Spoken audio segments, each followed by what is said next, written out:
মুসলিম অভিবাসন ইস্যুতে ফের উত্তপ্ত ইতালির রাজনৈতিক অঙ্গন।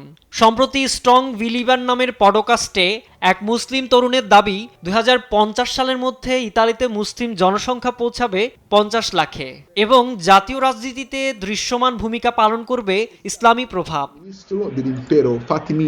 মুসলিম যুবকের এমন বক্তব্যের জের ধরে তীব্র প্রতিক্রিয়া সৃষ্টি হয় ডানপন্থী রাজনৈতিক মহলে।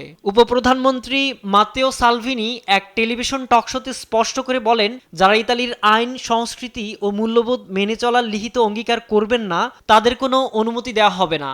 তার এই মন্তব্য ঘিরে দেশজুড়ে নতুন করে তৈরি হয় বিতর্ক। সালভিনির কঠোর মন্তব্যের পর ইতালির মুসলিম ও অভিবাসী কমিউনিটিতে দেখা দিয়েছে মিশ্র প্রতিক্রিয়া। বিশেষ করে বাংলাদেশি সম্প্রদায়ের অনেকেই বিষয়টিকে দেখছেন উদ্বেগের চোখে। আমরা যেখানেই থাকি, যেভাবেই থাকি, আমরা তাদের আইন মেনে চলার চেষ্টা করি এবং তাদের যে কথাটা তারা যে উপস্থাপন করতে যেটা চাচ্ছে সেটা আসলে সত্যি না, এটাই সবাই প্রমাণ করবে। আমি এই ধরনের বক্তব্য শুনে গভীরভাবে হতাশ এবং উদ্বিগ্ন। এই ধরনের বক্তব্য কেবল বিভেদ সৃষ্টিকারী নয়, বরঞ্চ ইটালিয়ান সাংবিধানিক চেতনা সম্পূর্ণ পরিপন্থী। অনেকে আখ্যা দিয়েছে অভিবাসী বিরোধী উস্কানি ও রাজনৈতিক প্রচারণা হিসেবে।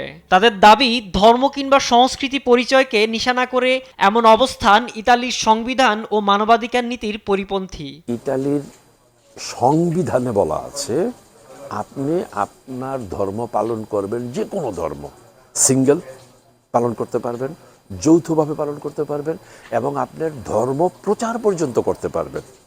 এ ডিফেন্ডে ডাল কোস্টিটিউশনে ইতালিয়ানা। সুতরাং এইটার সম্বন্ধে যারা বলতে চাচ্ছে, আমরা একান্ত মনে করি 2027-এর নির্বাচনের প্রস্তুতির প্রোপাগান্ডার বাইরে কিছু না।